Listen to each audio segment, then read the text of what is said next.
देवर्षि नारद,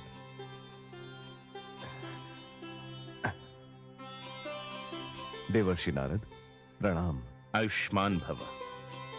देवर्षि, कदाचित आपको स्मरण होगा कि आपके परामर्श पर मेरे पिता श्री महाराज सगर ने अश्वमेध यज्ञ का आयोजन किया था। हाँ, मुझे स्मरण है, और इस बात का भी कि तुमने उसका विरोध किया था। हाँ देवर्षि, क्योंकि मैं भयभीत था अपने 60,000 भाइयों के आचरण से। किंतु देवर्षि, एक समस्या उत्पन्न हुई है। कैसी समस्या? देवर्षि, ना तो अश्वमेध का अश्व वापस आया और ना ही मेरे भाई। पता नहीं वे सबके सब कहां चले गए। पुत्र समंजस, तुम्हारे पिताश्री को अश्वमेध यज्ञ करने का परामर्श मैंने ही दिया था, तो इसके पीछे कोई कारण भी रहा होगा। कारण? क्या कारण था देवर्षि? कारण जानकर क्या करोगे पुत्र? हाँ, मैं ये बात अवश्य बता सकता हूं कि वह अश्व कहां है। कहां है वो अश्व देवर्षि, कहां है? वह अश्व कपिल मुनि के आश्रम में है। कपिल मुनि के आश्रम में? हाँ। और मेरे भाई? इसका उत्तर भी तुम्हें कपिल मुनि के आश्रम जाकर ही मिलेगा। नारायण नारायण।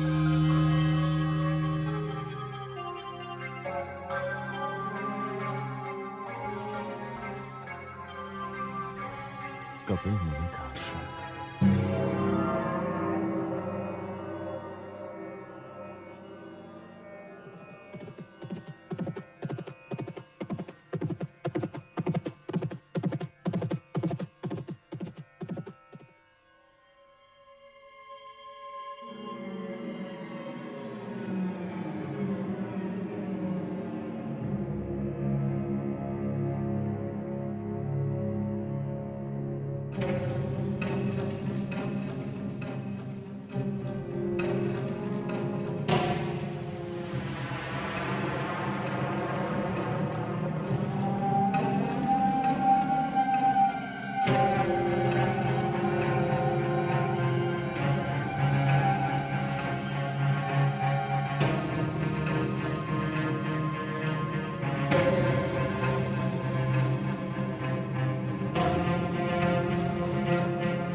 हे मुनिवर, मेरा प्रणाम स्वीकार करें।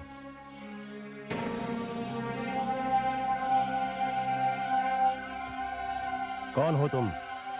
मुनिवर, मुनिवर, मैं महाराज सगर का पुत्र असमंजस हूं। यहां आने का कारण?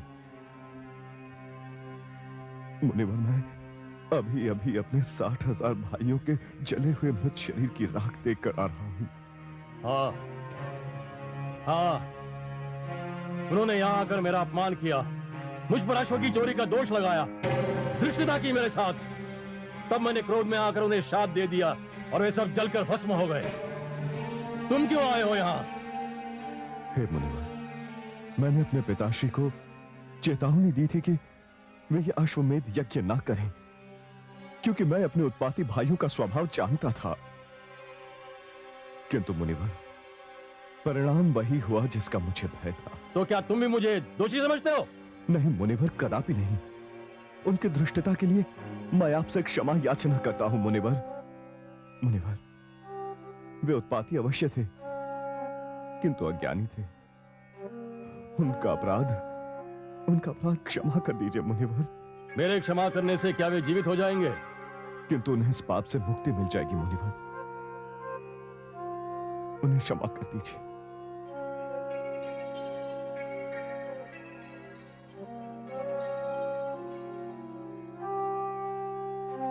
उठो वत्स। जो कुछ भी हुआ उसका खेद है मुझे, किंतु होनी को कौन टाल सकता है। मुनिवर, मेरे भाई उत्पाती अवश्य थे, अपराधी भी थे, किंतु इसमें मेरे पिताश्री का कोई दोष नहीं। हाँ वत्स, ये सत्य है, इसमें तुम्हारे पिता का कोई दोष नहीं। वत्स, ये अश्व ले जाओ और यज्ञ संपूर्ण करो, किंतु तुम्हारे 60,000 भाइयों के जले हुए शवों की राख को बहाने का प्रबंध तो करना ही पड़ेगा ना। मुनिवर, मुनिवर, ये कैसा संभव होगा? संभव होगा, अवश्य होगा, किंतु इसके लिए इस पूरी सृष्टि में केवल एक ही शक्ति है जो इस राख को बहा कर ले जा सकती है, और वो शक्ति है गंगा। गंगा? हाँ, गंगा। किंतु इस समय गंगा ब्रह्मलोक में ब्रह्मा जी के कमंडल में है, उसे वहां से निकालकर धरती पर लाना पड़ेगा। किंतु मुनिवर, कौन लाएगा गंगा को धरती पर? वत्स, ये कार्य करेगा तुम्हारा पौत्र भगीरथ।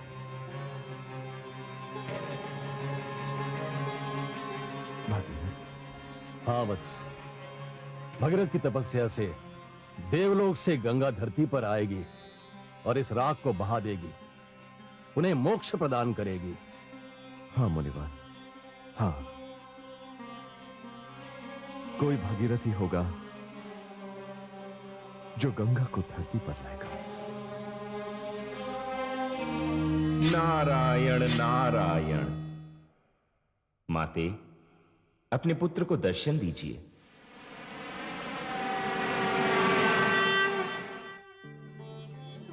प्रणाम माते।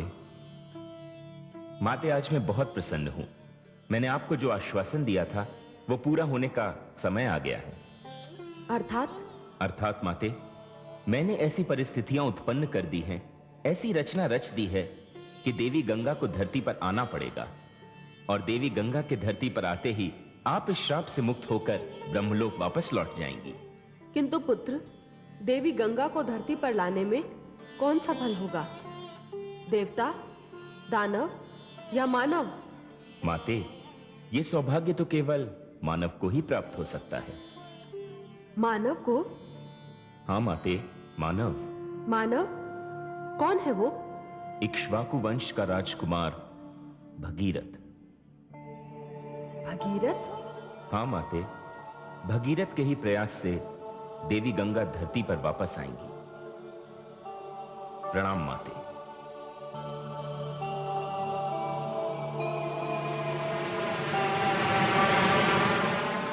नारायण नारायण।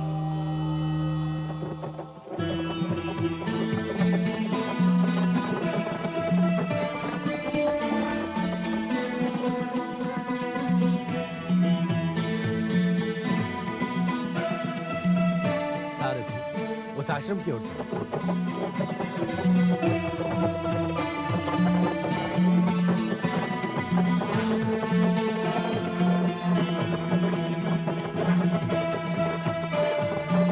चलो।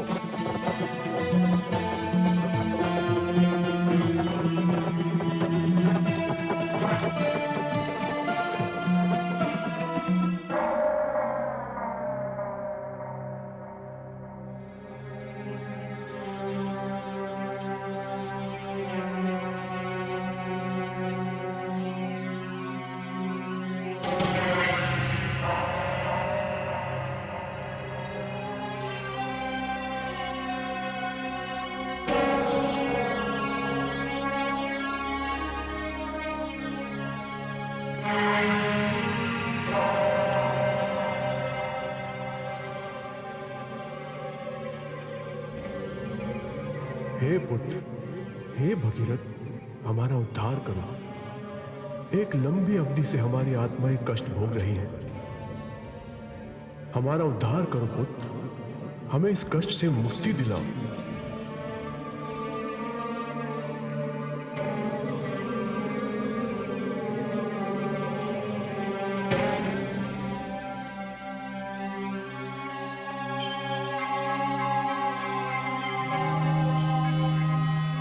नारायण नारायण। देवर्षि, प्रणाम देवर्षि। आयुष्मान भव। क्या देख रहे हो?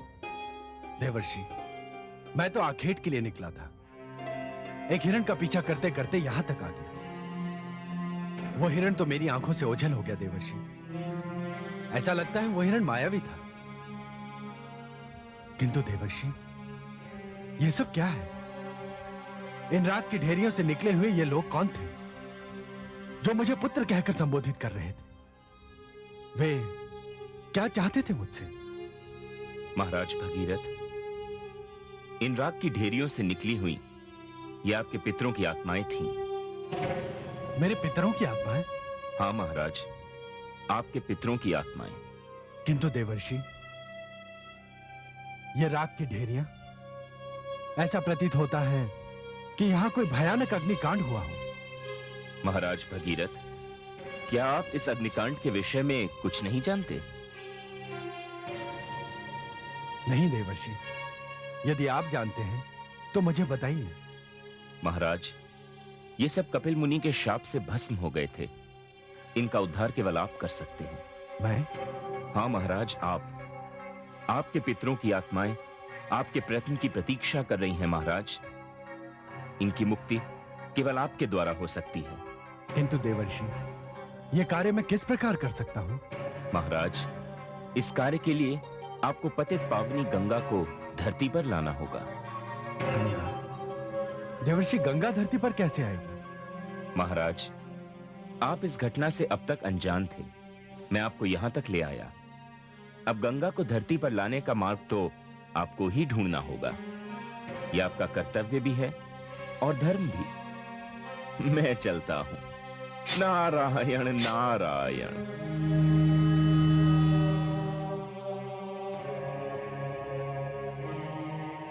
हे पितरों, यदि पतित पावनी गंगा को यहां तक लाने से आपका उद्धार हो सकता है, तो आपका यह वंशज भगीरथ आज यह प्रतिज्ञा करता है कि वो गंगा को धरती पर अवश्य लाएगा। मुझे आज्ञा दीजिए, मैं गंगा की खोज में जा रहा हूं।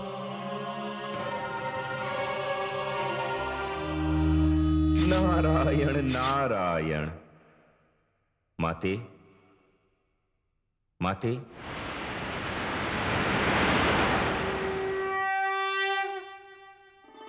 प्रणाम माते। पुत्र, आज तुम्हारे मुखमंडल पर प्रसन्नता की जो आभा दिखाई दे रही है, उससे ऐसा प्रतीत होता है जैसे तुम्हें किसी विशेष समस्या का समाधान मिल गया है। माते, आपसे क्या छिपा है? आप तो साक्षात ज्ञान, बुद्धि और विद्या की देवी हैं। माते, मैंने महाराज भगीरथ को गंगा अवतरण के कार्य पर लगा दिया है।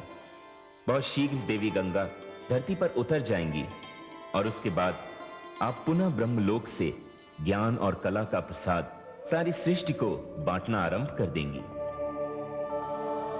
पुत्र नारद, हमारे निजी संबंधों से अधिक चिंता तुम्हें जगत कल्याण की रही है, इसीलिए तो तुम देवर्षि कहलाते हो। पुत्र, तुम्हारा कल्याण हो।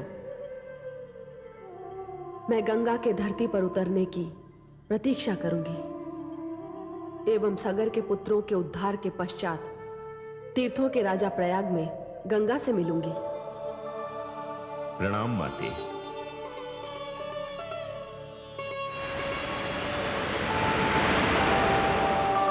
नारायण नारायण।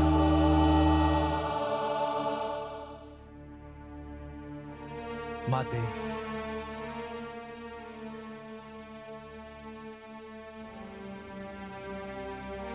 माते, आपका यह अज्ञानी बालक न जाने आज तक किस भ्रम में अपना जीवन यापन कर रहा था।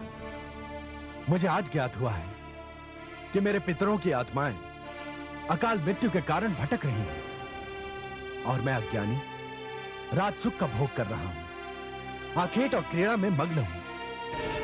माते, मुझे मेरे पितरों के उद्धार का मार्ग बताइए। आपकी तो सदैव मुझ पर विशेष अनुकंपा रही है। माते, मुझे कृपा करके बताइए कि गंगा के अवतरण का मार्ग क्या है। माते, जब तक मैं आपसे इस बात का उत्तर नहीं पाऊंगा, यहीं इस प्रकार भूखा प्यासा पड़ा रहूंगा। और आप तो जानती हैं माते कि आपका ये पुत्र जब कुछ ठान लेता है तो कभी पीछे नहीं हटता। मुझे मार्ग बताइए माते, मुझे कृपा करके मार्ग बताइए, मुझे मार्ग बताइए माते।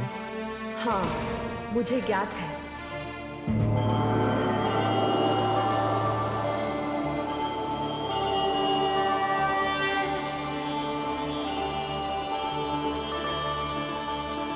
पुत्र भगीरथ, जब संतान अन्न जल त्यागने की धमकी देती है तो माता को चिंता होने लगती है। मैं आपका आभारी हूं माते। जब मेरे कथन मात्र से आपको इतनी चिंता हो गई, तब तो मैं समझता हूं कि मेरा कल्याण हो गया। मुझे मार्ग बताइए माते। पुत्र भगीरथ, इसके लिए तुम्हें कैलाश जाना होगा। वहां देवी पार्वती से विनती करनी होगी। गंगा इस समय ब्रह्मलोक में है और उन्होंने ब्रह्मा जी के कमंडल में आश्रय ले रखा है। गंगा ब्रह्मलोक छोड़ने पर सहमत हो जाएं, यह कार्य केवल महादेवी पार्वती द्वारा ही संभव है, क्योंकि वे दोनों बहनें हैं। धन्यवाद माते, मैं जाऊंगा, मैं कैलाश अवश्य जाऊंगा।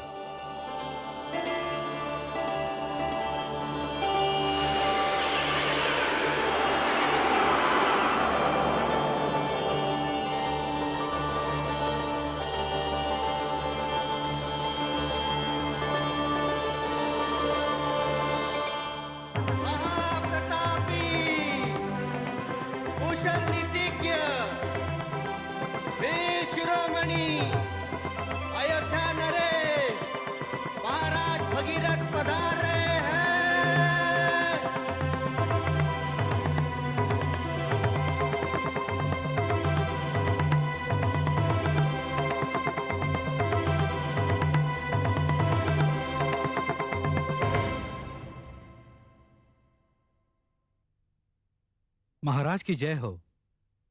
अनुमति हो तो कुछ निवेदन करूं? महामंत्री जी, मैं भी अपनी प्रजा से कुछ निवेदन करना चाहता हूं, किंतु आप जो कुछ भी कहना चाहते हैं निसंकोच कहिए। महाराज, ये ब्राह्मण देवता हमारे अतिथि हैं। ये उत्तराखंड से पधारे हैं और उत्तराखंड राज्य की राजकन्या के आपसे शुभ लग्न के संबंध में आपकी अनुमति लेने आए हैं। प्रणाम महाराज। हे ब्राह्मण देवता, मुझे खेद है, इस समय मैं आपको अपनी सहमति प्रदान नहीं कर सकता। क्यों महाराज, क्या हमारी राजकन्या आपके योग्य नहीं है या हमारे महाराज? नहीं ब्राह्मण देवता, आपकी राजकन्या सभी दृष्टियों और हर प्रकार से हमारे योग्य है, किंतु हमारी नियति हमारे साथ नहीं। इस समय मेरी प्राथमिकता कुछ और है। कदाचित आप सब जानते हैं कि मेरे महान पूर्वज महाराज सगर के पुत्रों की अकाल मृत्यु हुई थी।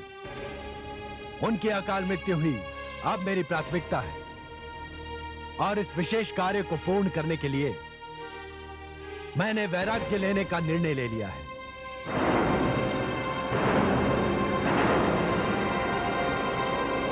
इस समय मेरी प्राथमिकता कुछ और है। कदाचित आप सब जानते हैं कि मेरे महान पूर्वज महाराज सगर के पुत्रों की अकाल मृत्यु हुई। उनकी अकाल मृत्यु हुई, अब मेरी प्राथमिकता है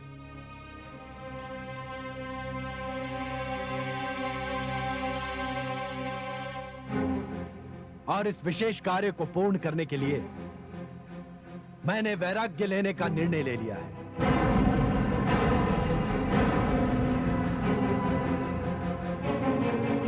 महाराज, ये आप क्या कह रहे हैं? ऐसा अनर्थ मत कीजिए महाराज। महामंत्री जी, मैं आपकी भावनाओं का आदर करता हूं, किंतु इस समय मैं इस विषय में किसी का कोई भी आग्रह नहीं मानूंगा।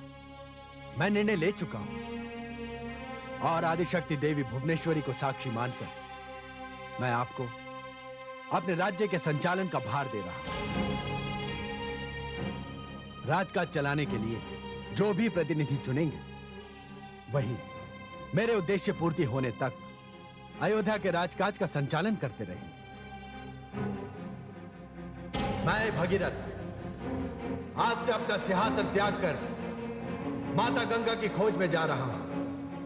अब जब तक माता गंगा धरती पर नहीं आ जाती, जब तक माता गंगा मेरे पितरों का उद्धार नहीं कर देती, मैं अयोध्या वापस नहीं आऊंगा।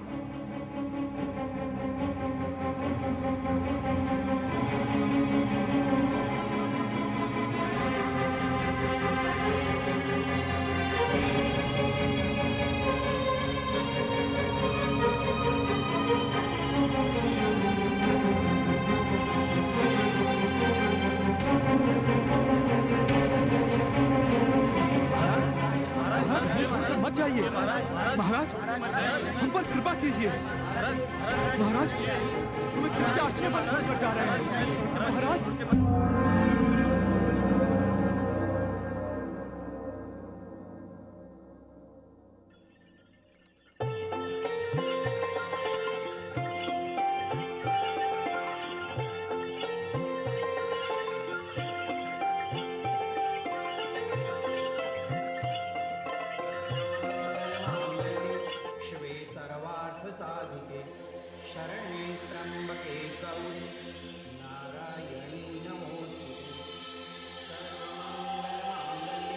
महादेवी, इस समय कोई आपका आह्वान कर रहा है। इस भयानक शीतकाल में कैलाश तक आने का साहस कौन कर सकता है? हाँ स्वामी, एक बात तो स्पष्ट है कि जो कोई भी यहां तक आ पहुंचा है उसे अपने प्राणों का मोह नहीं है। इस भयानक शीत का प्रकोप तो धमनियों में रक्त के प्रवाह को हिम में बदल देता है। महादेवी, ये तो कोई आपका अनन्य भक्त जान पड़ता है। उसके प्राणों की रक्षा कीजिए। नंदी, हमें उस ओर ले चलिए जिस ओर से ध्वनि आ रही है।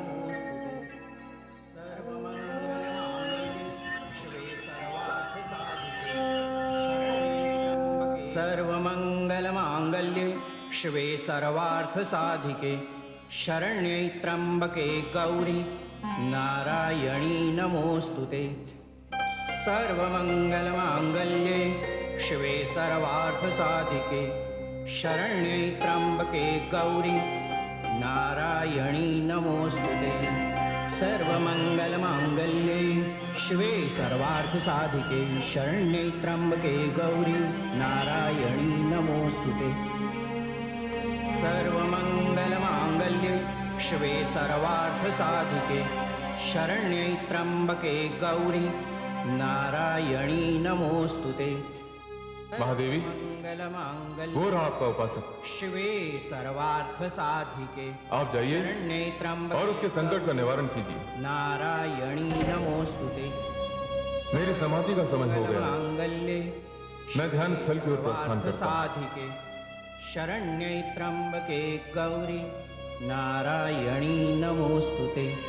सर्वमंगल मांगल्ये शिवे सर्वार्थ साधिके शरण्ये त्र्यंबके गौरी चलो नंदी। नारायणी नमोस्तुते। सर्वमंगल मांगल्ये शिवे सर्वार्थ साधिके शरण्ये त्र्यंबके गौरी नारायणी नमोस्तुते। सर्वमंगल मांगल्ये शिवे सर्वार्थ साधिके शरण्ये त्र्यंबके गौरी नारायणी। ये तो महाराज भगीरथ हैं। सर्वमंगल मांगल्ये भगीरथ, शिवे सर्वार्थ साधिके पुत्र भगीरथ। माते,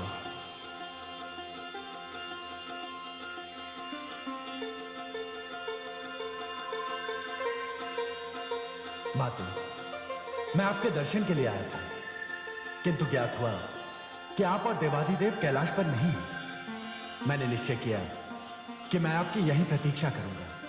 किंतु पुत्र, मैं ये क्या देख रही हूं?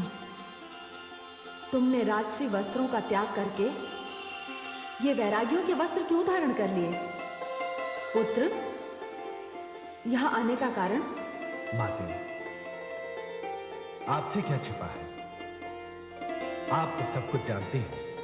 हां, मैं इतने वर्ष अपने पूर्वजों के दुख, उनके कष्ट से अनजान बना रहा। अब ज्ञात हुआ उनके उद्धार के लिए मुझे माता गंगा की आवश्यकता आन पड़ी है माते। किंतु पुत्र, देवी तो ब्रह्मलोक में है और इस कार्य के लिए तुम्हें ब्रह्मा जी की तपस्या करनी होगी पुत्र। मैं तपस्या करूंगा माते, इसीलिए तो मैं वैराग्य लेकर निकला हूं। किंतु मुझे ज्ञात हुआ है कि माता गंगा को ब्रह्मा जी ने आश्रय दिया है। जब तक माता की इच्छा नहीं होगी, मेरी तपस्या नहीं फलेगी और माता गंगा को ब्रह्मलोक त्यागने के लिए केवल आप ही कह सकती है माते। माते, आपकी मुझ पर बड़ी कृपा होगी। माते, मुझ पर कृपा कीजिए। मैं केवल यही कष्ट आपको देने के लिए यहां आया हूं। पुत्र, तुमने इस कष्ट से अधिक इसका मोल चुकाया है। शीतकाल में कैलाश की सीमा में प्रवेश करना असंभव है। पुत्र, अपने पूर्वजों के लिए तुम्हारे संकल्प से मैं अति प्रसन्न हूं। मैं इसी समय ब्रह्मलोक जाती हूं। माते, यह आपकी बड़ी कृपा होगी मुझ पर। नहीं पुत्र, संतान के प्रति यह माता का कर्तव्य भी होता है। मैं चलती हूं पुत्र।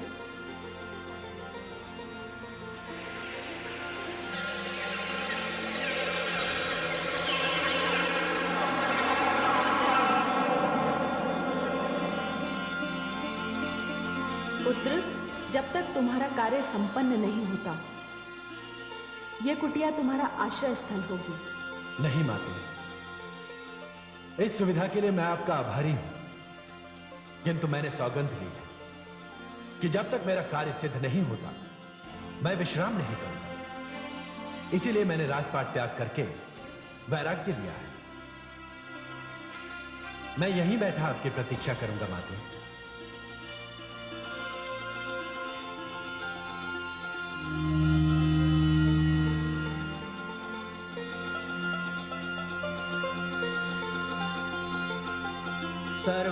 सर्वमंगलमांगल्ये शिवे सर्वार्थसाधिके शरण्ये त्र्यंबके गौरी नारायणी नमोस्तुते।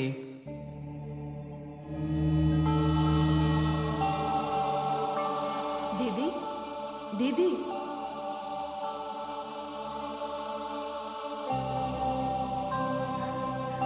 उमा,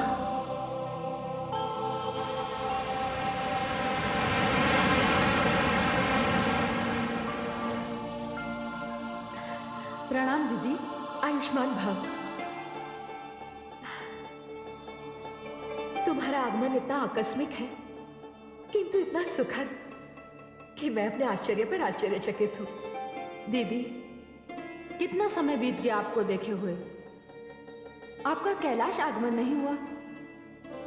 नहीं उमा, इस समय मैं कैलाश नहीं आ सकती।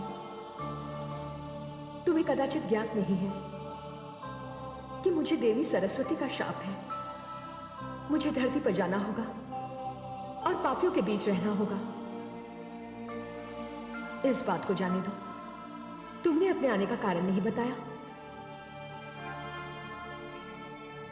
दीदी, मेरे आने का कारण सुनकर कदाचित आप प्रसन्न नहीं होंगी।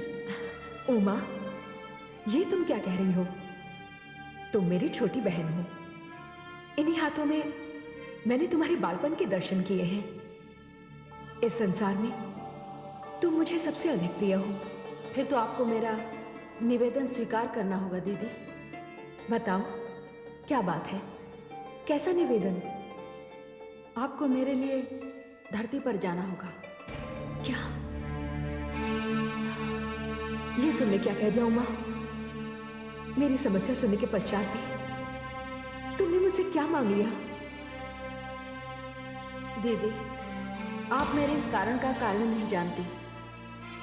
मेरा भक्त, मेरा पुत्र भगीरथ आपको धरती पर ले जाने के लिए व्याकुल है, और जब तक आपकी इच्छा नहीं होती, स्वयं ब्रह्मा जी भी आपको यहां से नहीं भेजेंगे।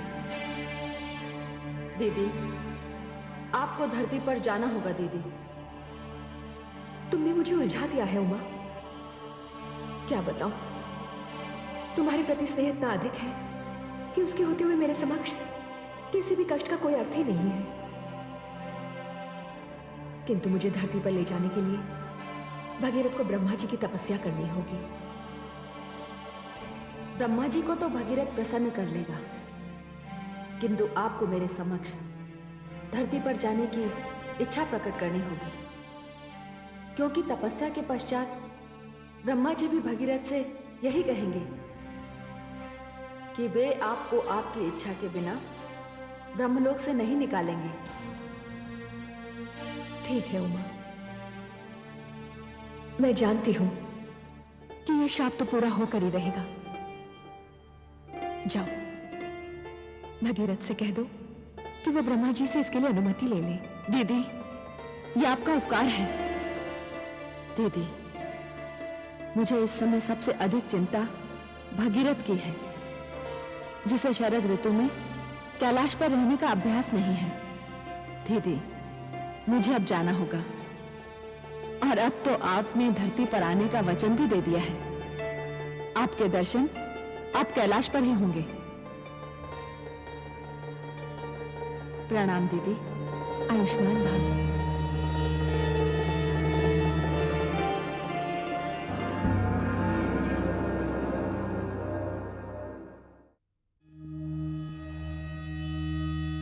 प्रणाम है देवाधिदेव।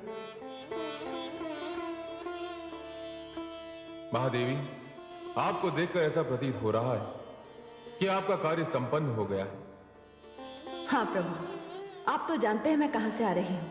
कहां से आ रही हैं आप? मैं अपने भक्त भगीरथ के कार्य के संबंध में दीदी गंगा से मिलने ब्रह्मलोक गई थी। ओह, तो ये दोनों बहनों के मिलने की प्रसन्नता है जो आपके मुखमंडल पर झलक रही है। हाँ देवाधिदेव, बहुत शीघ्र दीदी गंगा धरती पर उतरने वाली हैं। वो कैसे? मैं अभी भगीरथ से मिलकर आ रही हूं। मैंने उसे ब्रह्मा जी को प्रसन्न करने के लिए भेजा है, और हमारे ब्रह्मा जी तो ऐसे हैं कि वे तो असुरों को भी वरदान देने से नहीं चूकते। ये तो मेरा भक्त भगीरथ है, जो अपने पूर्वजों के उद्धार के लिए यह तपस्या कर रहा है। मुझे बस एक ही बात की चिंता है स्वामी। कैसी चिंता महादेवी? दीदी गंगा कह रही थी कि महादेवी सरस्वती के शाप के अनुसार वे पापियों से घिरी रहेंगी। महादेवी, ये चिंता आप अपने मस्तिष्क से निकाल दीजिए। महादेवी वे गंगा हैं। वे धरती पर आकर पाप नाशिनी, पतित पावनी कहलाएंगी। महादेवी, बस आप प्रतीक्षा कीजिए कि भगीरथ ब्रह्मा जी को प्रसन्न करने में कितना समय लेता है।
प्रणाम आदि प्रजापति।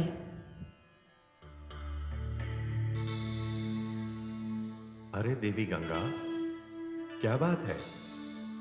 आदि प्रजापति, आप इतने निष्ठुर तो न थे। मैंने ऐसा क्या किया देवी गंगा? आप ही धन्य हैं। नीचे वन में भगीरथ को तो देखिए, आपकी आराधना करते करते उसकी क्या दशा हो गई है, और आप हैं कि उसे दर्शन ही नहीं देते। ध्यान मग्न बैठे हैं आप। देवी गंगा, आपके अंदर का रहस्य मेरी भी समझ में नहीं आया। आप जानती हैं भगीरथ मेरी तपस्या कर रहा है। तपस्या? तपस्या क्यों कर रहा है? आपको धरती पर ले जाने के लिए। आदि प्रजापति, उसे मुझे ले जाने दीजिए। क्या? अभी तक तो आप मुझसे बार बार विनय करती रही हैं कि मुझे ब्रह्मलोक में रहने दीजिए। ये बात तो आप ही भली भांति जानते हैं आदि प्रजापति, कि देवी सरस्वती का दिया गया शाप कभी न कभी तो फलित होगा। तो ठीक है, मैं भगीरथ को वरदान देने जा रहा हूं। आप ब्रह्मलोक छोड़ने की तैयारी कीजिए। वैसे सत्य मानिए देवी गंगा, आपकी सुदारता से मैं आश्चर्यचकित हूं। प्रणाम।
वत्स भगीरथ, आंखें खोलो वत्स।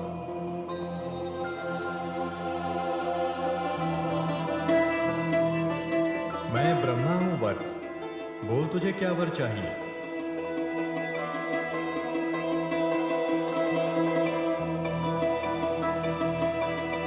कल्याणमस्तु। हे आदि प्रजापति, वर देने की क्षमता भी उसी में होती है जो ये जानता है कि वर मांगने वाला क्या चाहता है। वत्स, तुमने सत्य कहा। अपने पूर्वजों के उद्धार के लिए तू देवी गंगा को धरती पर लाना चाहता है। जा, मैंने तुझे वर दिया। आप बड़े दयालु हैं ब्रह्मदेव। तू इसी समय मेरे साथ चल और मेरे कमंडल में निवास करने वाली देवी गंगा का आवाहन कर। चलिए ब्रह्मदेव। ठहरो भगीरथ, इससे प्रथम कि तुम मेरा आवाहन करो, मैं तुम्हें सावधान करना चाहती हूँ कि बिना किसी शक्तिशाली आधार के यदि वह ब्रह्मलोक से पृथ्वीलोक पर आए तो मेरे वेग को, मेरे प्रवाह को पृथ्वी के लिए सहन करना कठिन ही नहीं, असंभव हो जाएगा। मैं पृथ्वी के जिस भाग पर भी उतरूंगी, विध्वंस की लीला करती हुई पाताल लोक पहुंच जाऊंगी। हे माते, आपने वास्तविकता का ज्ञान देकर मुझ पर बहुत बड़ा उपकार किया है। अब मैं आपका आवाहन तभी करूंगा जब मैं आपके अवतरण के लिए कोई उचित आधार ढूंढ लूंगा।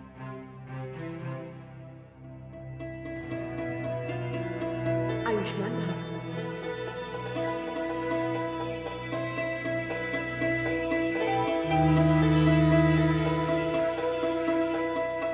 हे आदि प्रजापति, अब आप ही मेरा मार्गदर्शन कीजिए।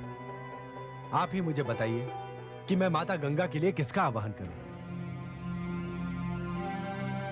वत्स, इसके लिए सारी सृष्टि में एक ही देव ऐसे हैं जो दयालु हैं, कृपालु हैं और सर्वशक्तिमान हैं। वो हैं देवों के देव, देवादिदेव महादेव। बस तुम उन्हीं की शरण में जाओ। तुम्हारी समस्या का समाधान मात्र उन्हीं के पास है। तुम जाकर भगवान शिव को प्रसन्न करने की चेष्टा करो। जैसी आपकी आज्ञा ब्रह्मदेव। कल्याणमस्तु।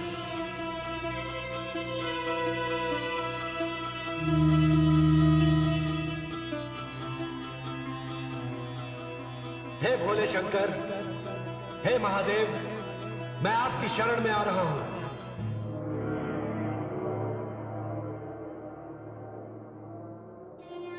देवाधिदेव, देवाधिदेव,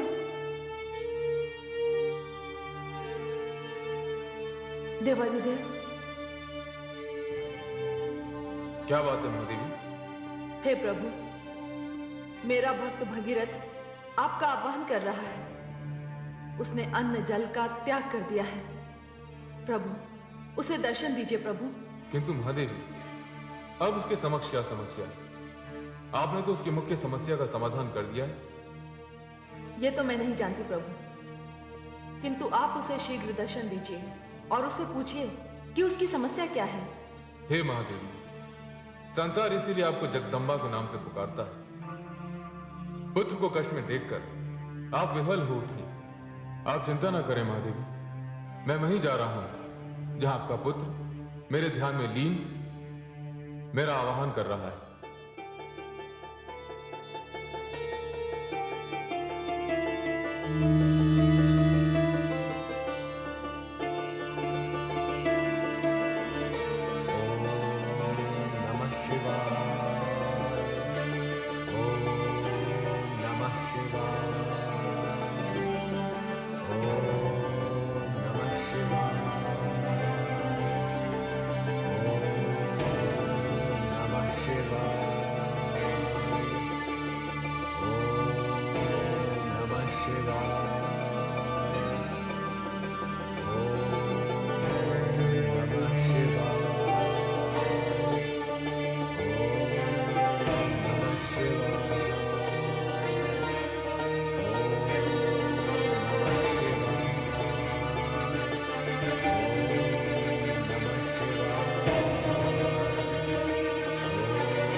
इस आयु में ऐसा कठिन संकल्प तो विरले ही लेते हैं। आंखें खोलो पुत्र। प्रभु,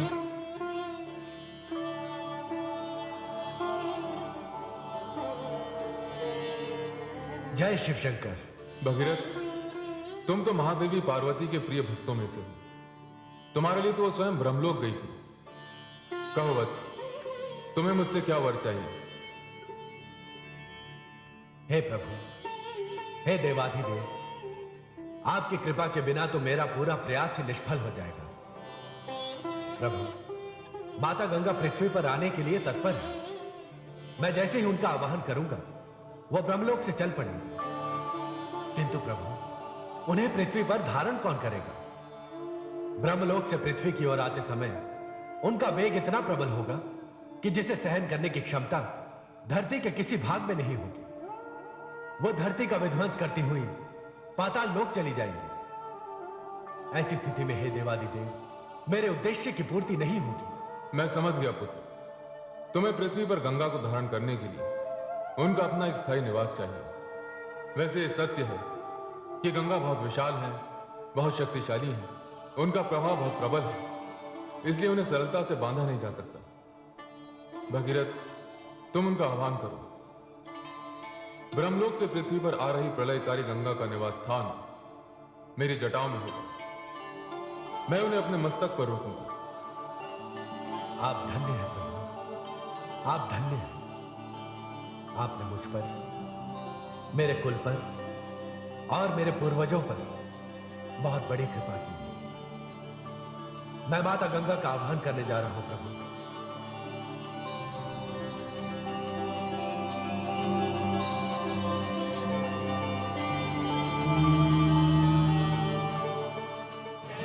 हे माता गंगा, मैं आपके आदेश के अनुसार आपका आह्वान कर रहा हूं। आप ब्रह्मलोक से पृथ्वीलोक पर आने की कृपा कीजिए। आइए माते, पृथ्वीलोक पर पधारिए माते। मैं भगीरथ आपका आह्वान कर रहा हूं।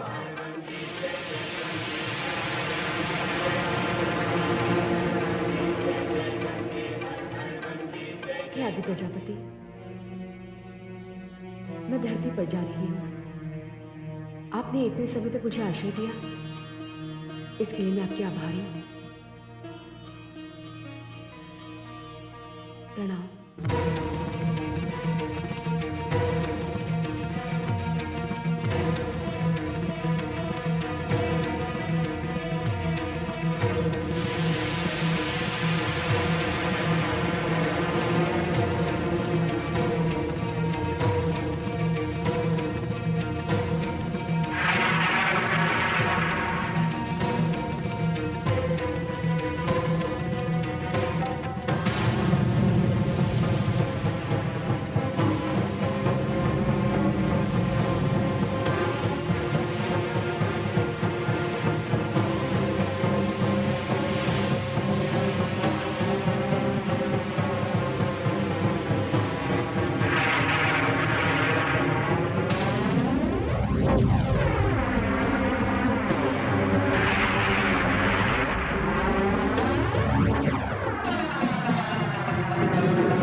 देवाधिदेव, हे महादेव, मैं वर्षों ब्रह्मा जी के कमंडल में रही, किंतु वहां मेरे ऊपर किसी प्रकार का नियंत्रण नहीं था और ना ही इस प्रकार के अनुशासन का बंधन था। मैं वह स्वतंत्र थी। मैं तो इधर उधर भागकर हास परिहास करती थी, किंतु यहां, हे देवाधिदेव, भला आपसे कौन जीत सका है? मुझसे भूल हुई है, मुझे क्षमा कर दे। अब मैं आपके समक्ष अपनी शक्ति का प्रदर्शन नहीं करूंगी। मुझे क्षमा कर दे भोलेनाथ, मुझे क्षमा कर दे। हे गंगे, आपको क्षमा याचना की कोई आवश्यकता नहीं। आप इतनी महान हैं, इतनी विशाल हैं, इतनी शक्तिशाली हैं कि आपका स्थान केवल शिव के मस्तक पर ही हो सकता है। इसीलिए मैंने आपको अपनी जटाओं में बांधा है।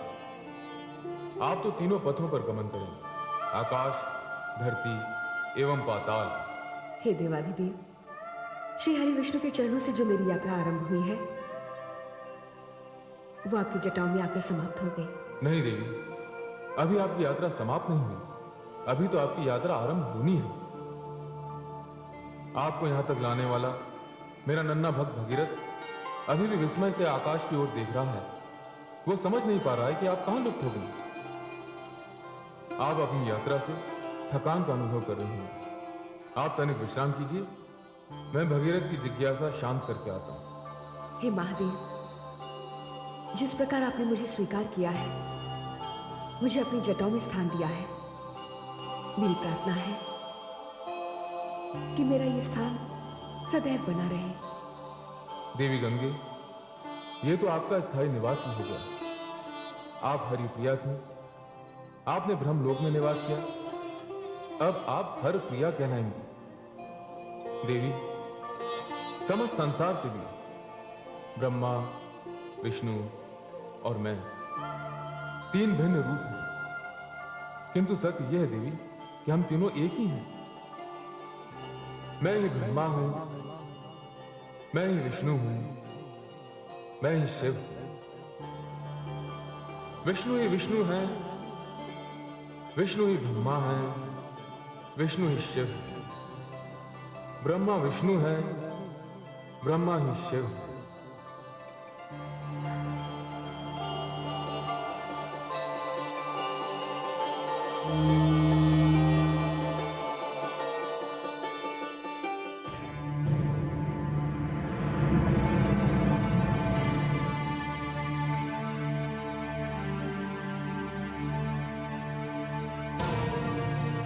हे माता, मैंने माता गंगा को आकाश से उतरते देखा। प्रभु का यह विराट रूप, अपने देवाधिदेव की सारी संसार में फैली इन जटाओं को मैंने नेत्रों से देखा। किंतु माता, उसके पश्चात माता गंगा कहां लुप्त हो गई, यह मुझे ज्ञात नहीं। पुत्र भगीरथ, इसका ज्ञान तो केवल देवाधिदेव को है। हे माता, मैंने प्रभु का यह विराट रूप पहले कभी नहीं देखा। अपने इस पुत्र की ओर से आप ही देवाधिदेव को मेरे इस प्रश्न का उत्तर देने को कह सकती हैं। पुत्र भगीरथ, देवी गंगा के लिए तुमने मुझसे जिस आधार की प्रार्थना की थी, वो आधार मैंने उन्हें दे दिया। इस समय देवी गंगा मेरी जटाओं में है।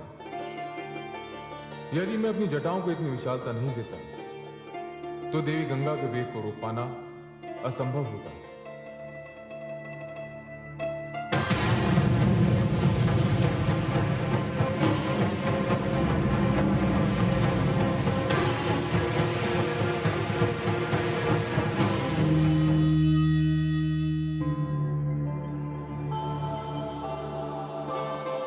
प्रणाम देवाधिदेव। हे देवाधिदेव, पुत्र भगीरथ अपने पूर्वजों के उद्धार के लिए गंगा को अपने साथ ले जाना चाहता है। अब आप ही इसे बताइए, यह कैसे संभव होगा? पुत्र भगीरथ, मैंने तो केवल गंगा को धारण किया, परंतु तुम इस पृथ्वी पर गंगा को ला रहे हो। तुम्हारा यश, तुम्हारी कीर्ति इस संसार में सदा के लिए अमर रहेंगे। गंगा तुम्हारे साथ जाएंगी।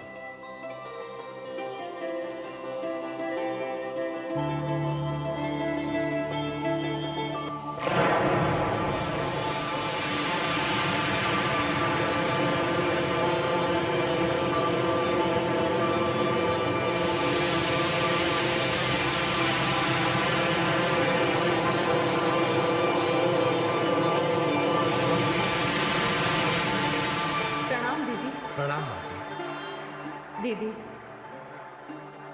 कितने वर्षों के पश्चात हमारा यहाँ मिलन हुआ है। हाँ उमा, अब तो शिव का धाम ही मेरा धाम होगा। अब हम दो बहनों को कोई अलग नहीं कर सकता। हे भगीरथ, मेरी विनती पर देवाधिदेव तुम्हें एक रथ प्रदान करेंगे। ये दिव्य रथ किसी भी प्रकार के मार्ग पर चलने वाला होगा। तुम उस रथ में आगे आगे चलोगे और मैं पीछे पीछे तुम्हारा अनुसरण करूंगी। गंगे, आपकी इच्छा अनुसार मैं भगीरथ को अभी दिव्य रथ प्रदान करता हूं।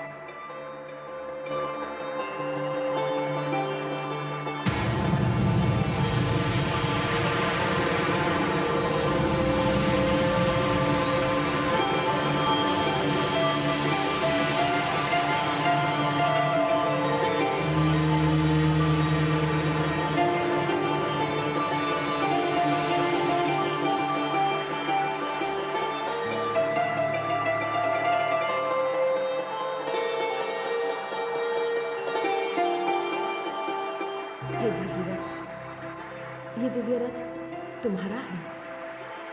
तुम ही मेरे मार्ग का निर्धारण करोगे। जिस मार्ग से तुम चलोगे मैं तुम्हारे पीछे पीछे आऊंगी। जैसे आपकी आज्ञा माता। प्रणाम देवादेवी।